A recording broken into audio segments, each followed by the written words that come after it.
Bonjour à tout le monde et à surtout toute la famille et les amis de la famille qui sont parmi nous aujourd'hui. Merci beaucoup Alicia pour ton témoignage. Tu peux en être fière et nous le sommes aussi de toi comme ta famille et tes amis. Mais surtout, je veux remercier aussi la famille qui nous ont fait ce chant qui parle de la confiance en Dieu parce que justement, je resterai dans le même thème de la confiance en Dieu. Pour cette courte méditation que je propose, et pour Alicia et pour nous tous, je propose qu'on lise ensemble dans les psaumes, chapitre 37. On va lire juste 3 versets, verset 3 au verset 5. Le psalmiste David dit « Confie-toi en l'Éternel et pratique le bien.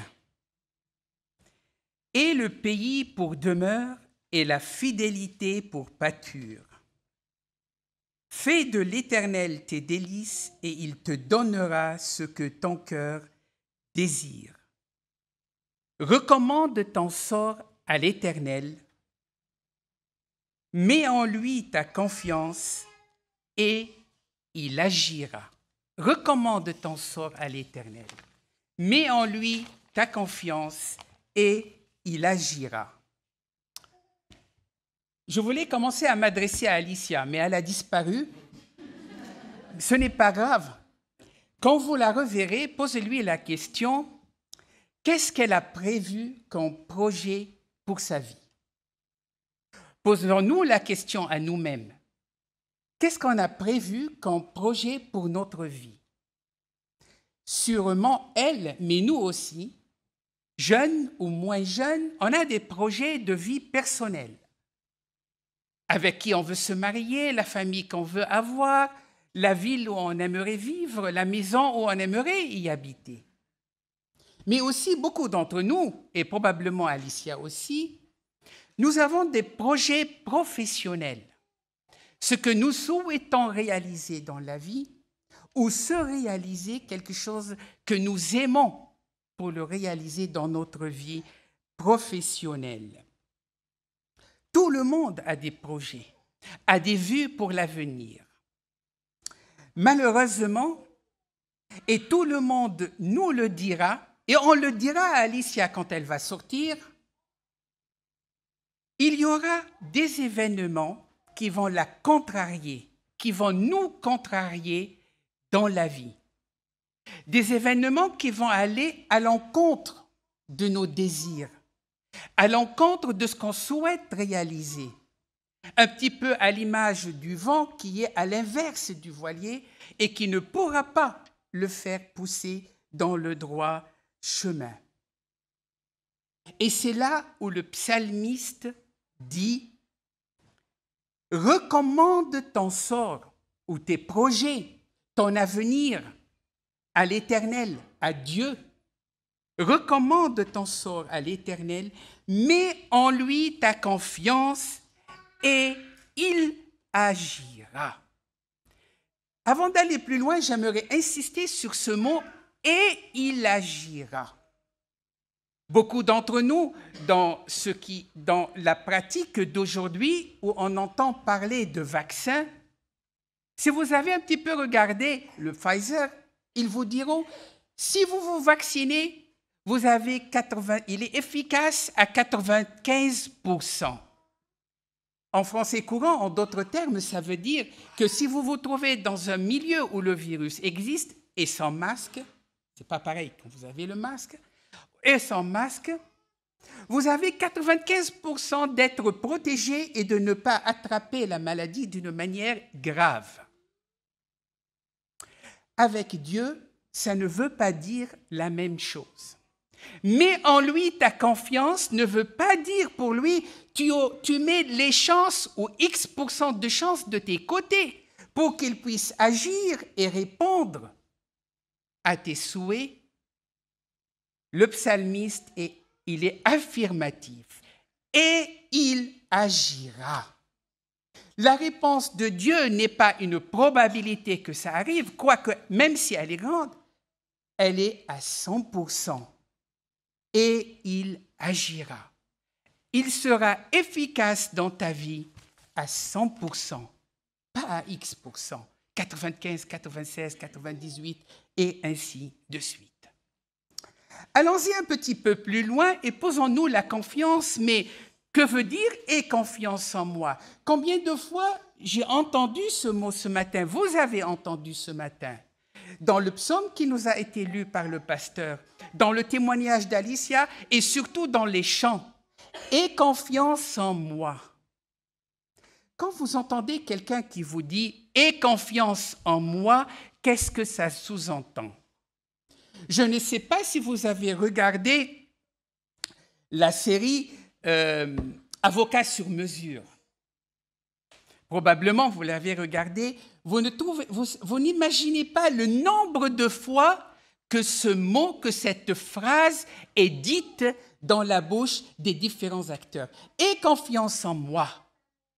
Mais en fait, quand on écoute bien et quand on suit l'histoire, on leur dit « aie confiance en moi » parce que la personne à laquelle on parle n'a pas du tout confiance, non à la personne elle-même, mais à la manière dont cette personne souhaite résoudre le problème.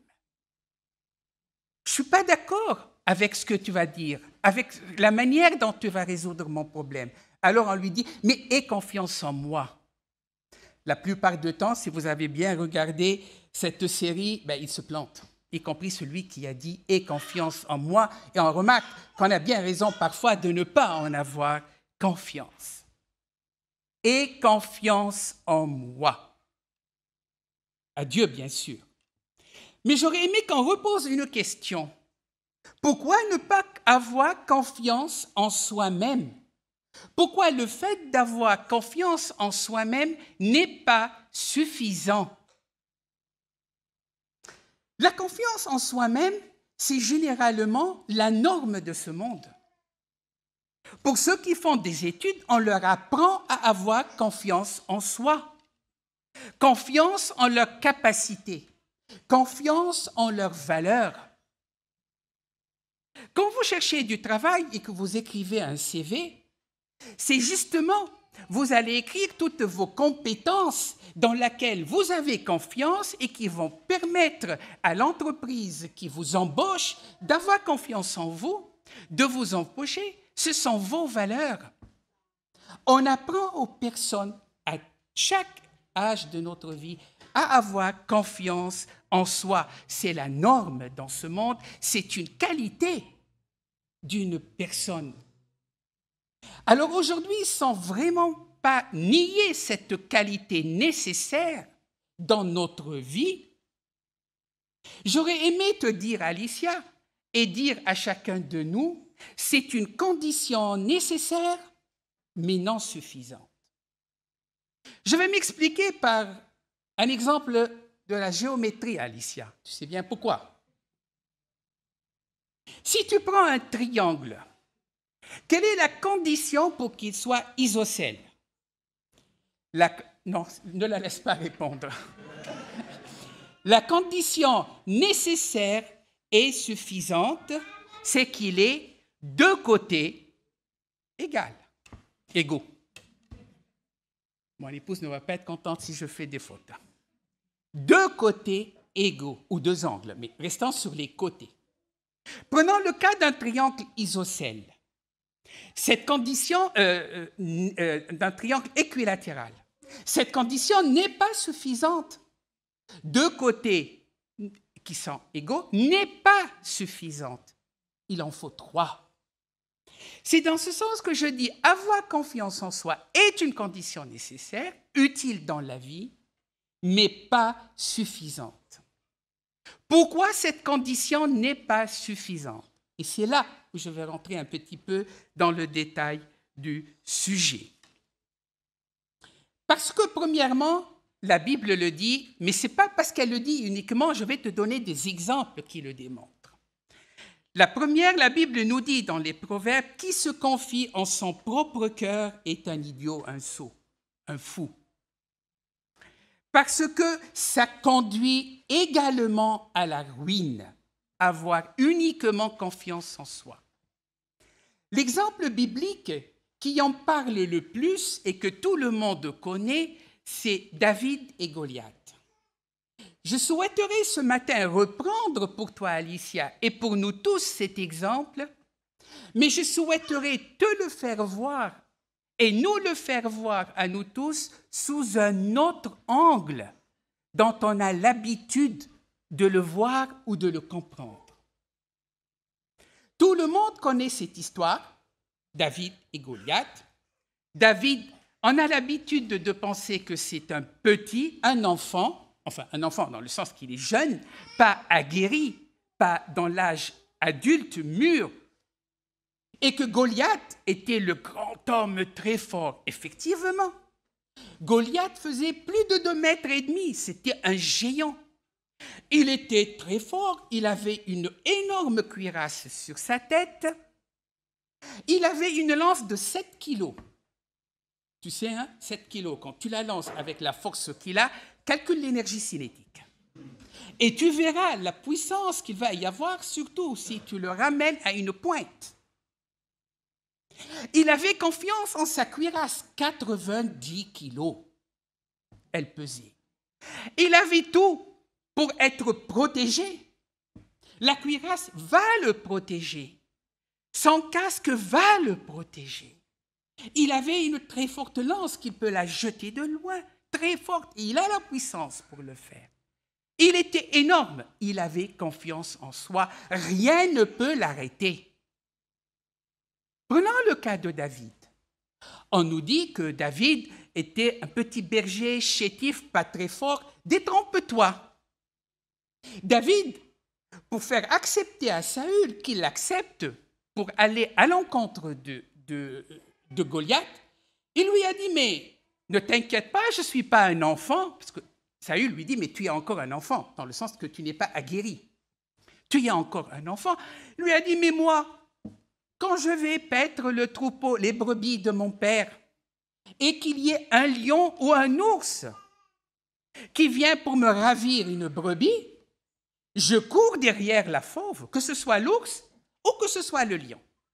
Je prends la brebis et je le tue. Je lui fracasse la tête. Il était fort. Il avait confiance en sa force. Mais David, quand il a expliqué ça à Saül, il a ajouté un petit mot. Il a dit, « L'Éternel qui m'a gardé du lion et de l'ours me gardera contre Goliath. » Et quand Saül voulait lui donner sa cuirasse, son épée, son casque, il a trouvé qu'il ne lui allait pas. Et la force du cuirasse, la puissance, ça va être un poids pour lui.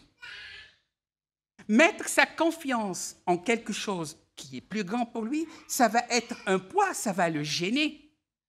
Mais il était intelligent. Il était intelligent. Il n'a pas voulu attaquer de front Goliath, aller se battre contre lui. Il aurait peut-être pu, puisqu'il tuait l'ours et le lion. Est-ce que, je ne sais pas, si tu as vu le film d'Indiana Jones, je crois, à la recherche de l'arche perdue, où il y avait Indiana Jones qui était de loin et un autre avec une grosse sabre de loin qui lui faisait beaucoup de figures, comme quoi il était fort, il pouvait le tuer. Indiana Jones n'était rien devant lui. J'aime bien ça parce que de loin, sans s'approcher, il tire son pistolet et lui fait pouf. Il n'a pas besoin de cette force. Et c'est ce que David a pensé. Il dit, il suffit d'avoir de loin une fronde et d'aller à la rencontre de Goliath. Mais il n'est pas allé avec sa propre intelligence, avec sa propre force, même s'il l'a utilisée. Il a dit, « Toi, tu viens à moi avec l'épée et la lance et le javelot, et moi, je viens à toi au nom de l'Éternel. » David, malgré sa force, malgré son intelligence, il n'a pas mis tout en sa force, en sa confiance en soi. Il l'a mis en Dieu. En d'autres termes, pour te le faire plus court, et tu vas me comprendre, quand tu vas aller présenter le bac, Tu ne vas pas y aller en disant « Dieu sera là pour m'aider ». Non, tu vas préparer, tu vas travailler, tu vas bûcher, tu vas bien apprendre et tu iras faire ton bac dans la paix. Le soir, tu vas dormir tranquillement parce que tu sais que tu iras non avec tes forces, même si tu as fait ton devoir, tu iras avec la confiance que tu as en Dieu, celui qui t'a dit « Mets en moi ta confiance et il agira ». Voilà, je te le fais un exemple encore plus court pour ta vie, pour notre vie aussi à nous tous, pour expliquer la signification de ce mot « Mets sa confiance en Dieu ». Et pour finir un petit peu, je vais dire mettre sa confiance en lui, en fait, qu'est-ce que ça sous-entend? Tu sais, tu ne peux pas mettre ta confiance en quelqu'un. Nous ne pouvons pas mettre notre confiance en quelqu'un si on ne le connaît pas. Ce n'est pas le premier qui va venir te dire dans la rue « Aie confiance en moi » que tu vas mettre ta confiance en lui. Tu vas mettre ta confiance en quelqu'un qui te connaît. Et c'est pour cela que David pouvait mettre sa confiance en Dieu. Les psaumes nous disent, la Bible nous dit que David se levait tôt le matin pour étudier la parole de Dieu. Aujourd'hui, on te parle de Dieu. Tu en as entendu parler de lui dans l'église de ta famille. Mais est-ce que tu l'as connu bien toi-même? Est-ce qu'il est venu te parler, lui, pour te faire connaître tel qu'il est, lui, à toi? David a sûrement entendu parler de Dieu, mais David a choisi d'aller à la rencontre de Dieu pour le connaître bien parfaitement. C'est pour cela qu'il a pu mettre sa confiance en Dieu. Un petit peu à l'image de Job, qui avait entendu parler de Dieu et qui était juste devant Dieu. Mais après avoir s'être entretenu avec Dieu, il a pu dire « J'ai entendu parler de toi, mais maintenant, mon œil t'a vu. Maintenant, je te connais. Je sais qui tu es. Je sais que je peux mettre ma confiance en toi. » Et tu ne peux mettre ta confiance en Dieu si tu n'as pas eu cette relation intime avec lui, où il s'est révélé à toi. Pas uniquement de ce que nous, on te raconte de Dieu, de ce que toi-même, tu as compris, tu as goûté à ce que Dieu dit, et tu ne le connaîtras qu'à travers sa parole et le temps que tu mets avec lui. Je ne le dis pas que pour Alicia, je le dis pour nous tous aujourd'hui. Et pour finir, Alicia, pour finir, nous tous, posons-nous cette question une deuxième fois. Quel est ton désir aujourd'hui? Je sais, tu l'as dit. Je n'y reviens pas. Tu l'as dit et tu l'as bien dit, Alicia. Le désir de connaître Dieu, tu l'as dit. Mais connais-le d'une manière personnelle. Pas uniquement ce qu'on entend de toi. Mets en lui sa confiance. Mets en lui ta confiance. C'est ce qu'il a voulu nous dire, le proverbe. Fais de l'Éternel tes délices. Mets en lui sa confiance, il te donnera ce que ton cœur désire. Il agira. Mais nous tous aussi, ici présents, pour la réalisation de nos projets, pour tout ce qu'on veut faire dans la vie, faisant de l'Éternel notre délice, faisant de Dieu notre délice, mettant en lui notre confiance, et il agira. Il nous donnera ce que notre cœur désire. Et je finis, Alicia, je ne serai pas plus long. De la part, j'ose parler, de la part de tes parents, de la part de tes amis, de ta famille, de la part de l'Église d'Antony aussi, nous voulons te souhaiter tous nos vœux de bénédiction, tels qu'elles ont été adressées de la part de Dieu à son peuple. On n'en a pas besoin d'en créer une autre phrase, parce qu'elle est très belle. Que l'Éternel te bénisse. De la part de nous tous, Alicia. Qu'il te garde, que l'Éternel fasse luire sa face sur toi et qu'il t'accorde sa grâce. qu'il tourne sa face vers toi et qu'il te donne la paix. Et là, j'aurais aimé ajouter un autre mot qui n'est pas dans la Bible, mais je suis sûr que Dieu l'agréera et qu'il te donne le bonheur dans ta vie. Amen. Voilà. Alicien se tient debout dans les eaux de ce baptistère, mais j'aimerais lui poser une seule question. Et je vous invite vous aussi à être attentifs. Alicia, je te remercie d'être là. Je remercie plus encore le Seigneur pour le chemin qu'il t'a amené déjà à parcourir et à faire avec lui. Je suis persuadé que tu désires cheminer plus encore. Et je me permets de le formuler d'une manière assez classique. Crois-tu en Dieu, le Père créateur de toutes choses, en Jésus-Christ, son Fils, lui le Sauveur du monde, et en l'Esprit Saint, qui nous fait don de la foi? Oui. Je pense que vous l'avez entendu. Elle a dit oui, et j'aimerais maintenant pouvoir la baptiser. Alors vous allez être tous témoins de cela. Et c'est sur cette parole de ta foi, sur la confession de ta foi, que j'aimerais maintenant te baptiser.